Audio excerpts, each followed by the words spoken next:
Tunjangan guru non-ASN aman Bapak dan sekalian 11,5, termasuk di dalamnya untuk berbagai tunjangan. Tadi Pak Menteri sudah menyebutkan tunjangan profesi guru yang non-ASN yang naik dari 1,5 menjadi 2 juta. Di situ tertuang terkait dengan PPG, Bapak dan sekalian, 435 miliar masih dapat dialokasikan untuk 400.600 orang dari total 806.640 orang kalau individunya. Jadi masih separuh bisa dialokasikan di tahun 2025.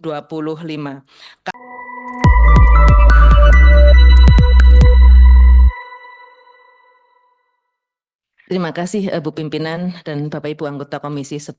Seizin Bapak Menteri, izinkan kami menyampaikan sedikit lebih detail dari apa yang sudah disampaikan Pak Menteri, utamanya terkait dengan pagu anggaran per program yang selalu akan ingin diketahui oleh Ibu dan Bapak Pimpinan dan anggota Komisi 10, mungkin ke halaman 14. Dengan alokasi 26,27 triliun rupiah tersebut, memang sangat banyak yang harus dikurangi Bapak dan Ibu sekalian untuk semua program, tidak hanya satu program tertentu saja. Seperti misalnya program wajib belajar 13 tahun, kita hanya bisa kita kurangi sedikit 324 miliar itu karena di situ tempatnya program Indonesia Pintar yang ada di bawah Sekjen. Kemudian untuk program kualitas pengajaran dan pembelajaran, kita bisa pertahankan sebesar 13,2 triliun.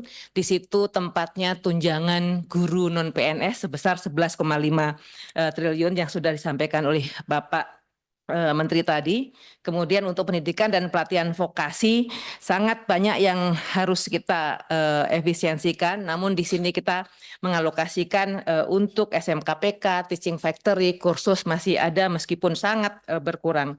Kemudian untuk pembangunan kebahasaan dan kesejahteraan juga demikian masih sangat rendah dan memang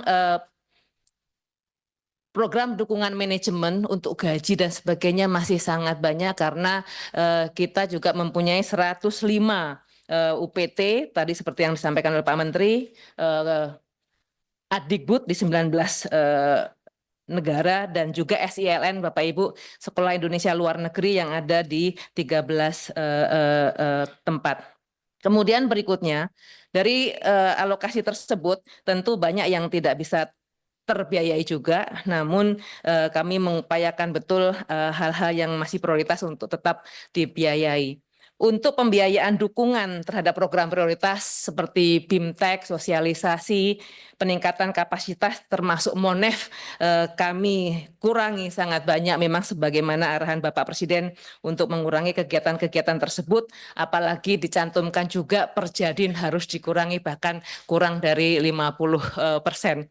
Jadi memang sangat berat. Kemudian operasional pemeliharaan kantor tinggal 42% saja dari apa yang teralokasikan sekarang, tapi kami tetap belanja listrik dan sebagainya kami amankan, takut nanti kalau tidak tersedia.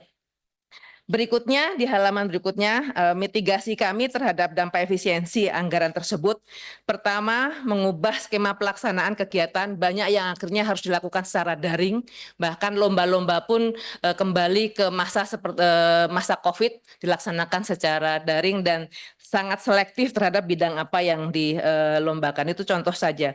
Begitu juga kegiatan-kegiatan pelatihan mayoritas menggunakan mekanisme daring. Kemudian karena kita kemarin masih banyak anggaran yang terblokir di luar dari yang belanja efisiensi, kita tetap usulkan supaya pemblokiran bisa dibuka dan bisa dieksekusi secara cepat. Sebelum adanya efisiensi tersebut, sebagaimana yang kita laporkan di dalam raker sebelumnya dan juga di dalam RDP, Kemendikbudrismen mengusulkan tambahan sebesar 19,7 triliun rupiah. Ini tentunya tetap kita usulkan karena banyak sekali program-program yang masih membutuhkan anggaran, termasuk program-program yang tidak bisa terbiayai dari LPDP yang harus diampu oleh kementerian. dan tentunya dari yang terdampak efisiensi. Berikutnya terkait dengan pelaksanaan pembangunan dan revitalisasi, kami tentu akan terus memantau perkembangan Inpres tersebut bersama dengan Inpres yang lain, Bapak Ibu, termasuk juga sekolah unggulan ada di dalam satu instruksi Presiden yang sedang dibahas. Kemudian mekanisme perubahan kerja pegawai seperti yang Pak Menteri sampaikan, bahkan Pak Menteri minta penerbangan semua menggunakan kelas ekonomi. Saya tulis begitu, Pak Menteri menambahkan termasuk Menteri, Wakil Menteri, dan Eselon 1, kecuali untuk penerbangan yang lebih dari 6 jam. Kalau begitu berarti dalam negeri semua ekonomi.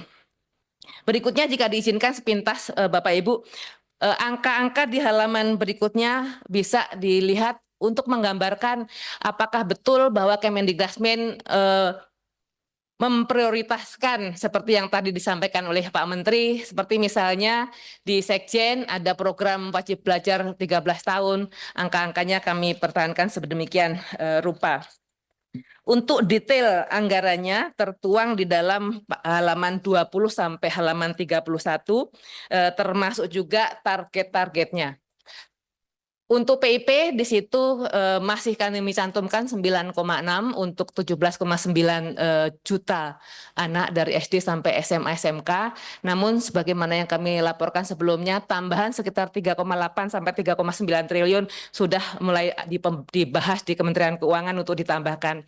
Untuk paling tidak menyamakan dengan target tahun 2024 yang lalu, khususnya untuk SMA SMK yang dengan pagu yang ada sekarang masih kurang sekitar 666.000 siswa dengan satuan biaya juga yang masih sebesar 1 juta, harusnya 1,8 juta. Kemudian yang halaman berikutnya, tunjangan guru non-ASN aman Bapak dan sekalian 11,5, termasuk di dalamnya untuk berbagai tunjangan. Tadi Pak Menteri sudah menyebutkan tunjangan profesi guru yang non-ASN yang naik dari 1,5 menjadi 2 juta. Dan di situ juga tercantum tunjangan khusus untuk guru-guru yang ada di daerah tertinggal dan juga tambahan penghasilan guru-guru yang sebesar Rp300.000 ada di situ. Kemudian beasiswa praktis itu hanya yang ongoing, untuk yang baru sangat terbatas, lebih kepada mereka-mereka yang memang menang berbagai lomba karena ada permennya yang dikeluarkan beberapa tahun yang lalu bahwa pemenang-pemenang lomba, terutamanya yang lomba internasional, mendapatkan hak untuk mengikuti pendidikan lebih lanjut dan dibiayai oleh pemerintah, bahkan sampai S3 sekalipun. Kemudian di halaman 24, di situ tertuang terkait dengan PPG, Bapak dan sekalian, 435 miliar masih dapat dialokasikan untuk 400.600 orang. Dari total 806.640 orang kalau individunya. Jadi masih separuh bisa dialokasikan di tahun 2025.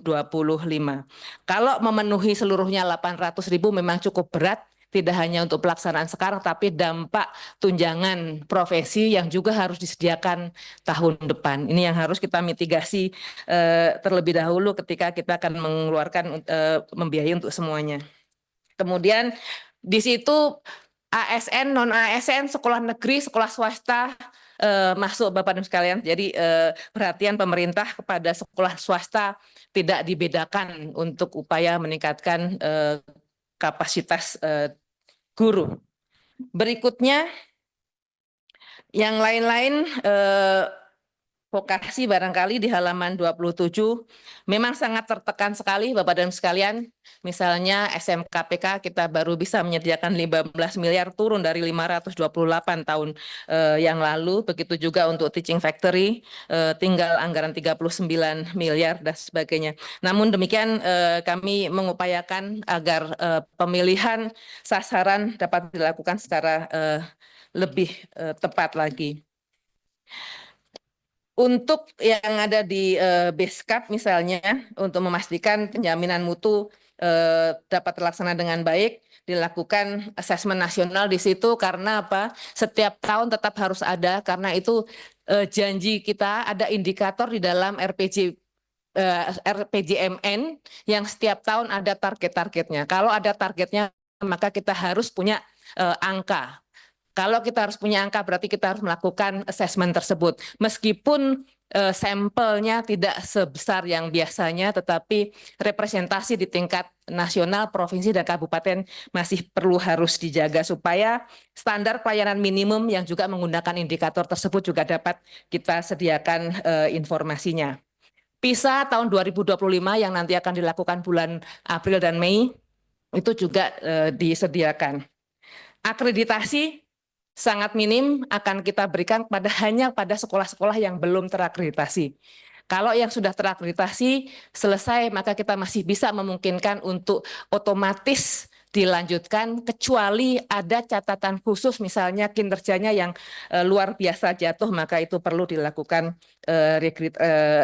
reakreditasi ulang, dan visitasi sangat minim untuk tahun depan.